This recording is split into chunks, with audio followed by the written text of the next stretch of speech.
يا طالبا جنات عدن إنها قد زينت بالروح والريحان. وحد لربك إن أردت دخولها، واصدح ورتل آية القرآن. والبر بالأبوين يوجب جنة، والوصل بالأرحام والجيران. أما الصلاة فهي نهر دائم يقضي على الآثام والأدران. أسبغ وضوءك إن قصدت نعيمها، وابذل لمالك يا أخا الإيمان. واسأل إله الكون أن تحظى بها، ما خاب من يرجو رضا الرحمن. الحمد لله، وأصلي وأسلم على رسول الله. مرحبا بكم أيها الأحبة في برنامجكم موجبات الجنة. يا ربي أدخلنا الجنة وقربنا إليها، وجعلنا من السائرين إليها المشتاقين إليها. اليوم مع عمل يوصلك للجنة وأنت لازلت في الدنيا. ما هو هذا العمل؟ هذا العمل أن تسلم صدرك على المؤمنين. الحبيب صلى الله عليه وسلم كان في المسجد وقال لأصحابه: يدخل الآن أو يطلع الآن عليكم رجل من أهل الجنة. تصور لو أن في حياتك رجل يصلي معك في المسجد كل يوم وهو مبشر بالجنة، ودنوت منه وقلت له: ما العمل الذي أوصلك إلى الجنة يا أبا فلان؟ فقال: لكنك لا تستطيع. ستقول له: حتى لو لم أكن على استطاعة بهذا العمل والله لأعمل على أن أعمل العمل الذي أوصلك الجنة. فقال: إني لا أبات وفي قلبي غل على مؤمن، وما حسدت مسلما على نعمة أنعم الله بها عليه. تستطيع على ذلك؟ إن من أسباب دخول الجنة أن يكون قلبك أطهر من ثوبك، وأجمل من ثوبك، وأعطر من بدنك. إن هذا تحدي كبير يعيشه كل أحد. ما هو هذا التحدي؟ التحدي هو أن تنام وتبات وتخرج كل من في قلبك من الغل، تخرج كل من كان في قلبك من السجناء، تخرج كل بغض وكبر وحسد وقطيعة، وتطلقهم فأنتم الطلقاء لتبقى مرتاحا، ويكون ذلك سبب لك من أسباب دخول الجنة. يطلع عليكم رجل من أهل الجنة. تبعه عبد الله بن عمرو بن العاص 3 فما رأى من عمله شيء زائد عن ما كانوا يعملون، بل إن عبد الله بن عمرو بن العاص رضي الله عنهما هو أفقه منه وأعلم منه وأقرب إلى حبيب الله صلى الله عليه وسلم منه، لكن هذا الرجل الذي ما كانوا يعرفونه لديه عمل أوجب الله له به الجنة. ما بت ليلة وفي قلبي غل على مؤمن. الله المستعان. إن بعضنا يعيش أعوام ليس ليال، أعوام، وقد قطع هذا وهجر هذا وتحدث في عرض ذاك وحسد هذا وتعالى على ذاك، حتى أن بعضنا قلبه مستودع للأمراض والأدواء. فكيف يعيش الإنسان الذي يريد الجنة بهذا القلب الذي لا يستطيع أن يكون راحلة له تسير به إلى الجنة؟ البعض منا يستطيع أن يصلي الليل كله ويصوم النهار كله ويحج كل عام وينفق الآلاف والملايين، لكن لا يستطيع أن يتصل الآن على رجل يبغضه فيقول: عفى الله عنك، أخطأت أنا أم أخطأت أنت؟ اللهم اجعل عفوي عنه يا رب العالمين بابا لعفوك.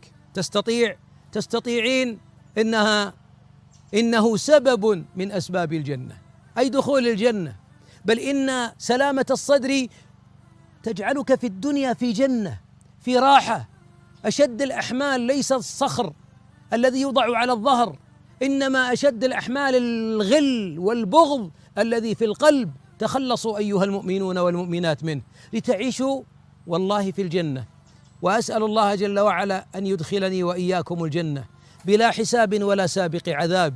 طهروا قلوبكم، ادعوا للمؤمنين دائما، فإن كثرة الدعاء لهم يطهر هذا القلب حتى يكون مشرقا وترتحله إلى جنات النعيم. وعسى أن تقول الملائكة غدا: يطلع الآن عليكم مع باب الجنة رجل من أهل الجنة بسلامة صدره، وإلى موجب آخر من موجبات الجنة.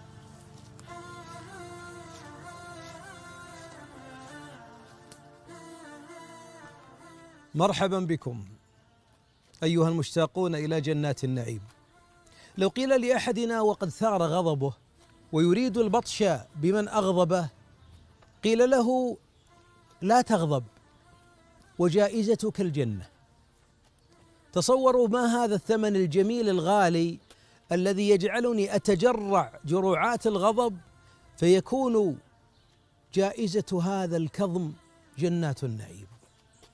يقول صلى الله عليه وسلم في الحديث الصحيح لصحابي طلب منه المشورة أو الوصية، قال: لا تغضب ولك الجنة. وفي رواية: لا تغضب، فكرر مرارا، يعني أوصني يا رسول الله، أريد وصية أخرى، أريد وصية جديدة. قال: لا تغضب. ولعل الحبيب صلى الله عليه وسلم كان يعرف أن هذا الرجل كثير الغضب. السؤال الذي أنا أقوله: كم من إنسان أفسد الغضب حياته، طلق، ضرب، شتم، قتل، قطع العلاقات، هجر المؤمنين والمؤمنات من أرحامه بسبب ساعة انطلق كالشرر، كان غضوبا. ومن أقل ومن أدنى الأخلاق، والأخلاق كلها سامية، التي تجعل الإنسان لا يطاق في الحياة أن يكون غضوبا. ولذلك كانت جرعة الغضب وأنت قادر على أن تخرجها، قادر على أن تنفذها، تسبب دخول جنات النعيم. لا تغضب ولك الجنة. وفي الحديث الآخر: من كظم غيظا وهو قادر على أن ينفذه، أي أنه ليس جبان، هو قادر على أن يقتص لنفسه وأن يثور في وجه من أثاره وأن يعربد ويزبد ويشتم ويضرب، لكنه تجرع جرعة الغضب هذه لله. ما جائزته؟ دعاه الله يوم القيامة على رؤوس الخلائق يخيره من الحور العين ما شاء. الله! إذا المنزلة عالية والثمن غالي والسلعة غالية. لو قيل لأحدنا: لا تغضب ونعطيك 1,000,000، لما غضب، لأن الجائزة عالية. لا تغضب لأن سنصورك ونختبرك، فإن نجحت في عدم الاستفزاز أو استفزوك فلم تغضب أعطيناك ما شئت. بعضنا أحبابي والله سيتنازل عن الغضب وساعات الغضب حتى لا يرى، أو أنه يريد أن ينجح لينال جائزة أو وظيفة. هناك الجنة، لا تغضب ولك الجنة. وقد يقول قائل: إني يخرج عقلي من الخدمة مؤقتا بسبب استفزازات الناس. هو قرارك وأنت قادر على أن تتغير. والحبيب يقول ويقول صلى الله عليه وسلم: إنما الحلم بالتحلم وإنما العلم بالتعلم. والحلم سيد الأخلاق. نعم، أنت قادر على أن تمسك نفسك، والدليل على ذلك أنك لو أعطيت شيئا من الدنيا لتغيرت الأخلاق. إذن درب نفسك أيها المؤمن وأنت أيتها المؤمنة على عدم الغضب، وأبشركم أنه من موجبات الجنة لا تغضب ولك الجنة، بل ويخيرك الله من حورها إذا ملكت نفسك. يا طالبا جنات عدن إنها قد زينت بالروح والريحان، وحد لربك إن أردت دخولها، واصدح ورتل آية القرآن. والبر بالأبوين يوجب جنة والوصل بالأرحام والجيران. أما الصلاة فهي نهر دائم يقضي على الآثام والأدران.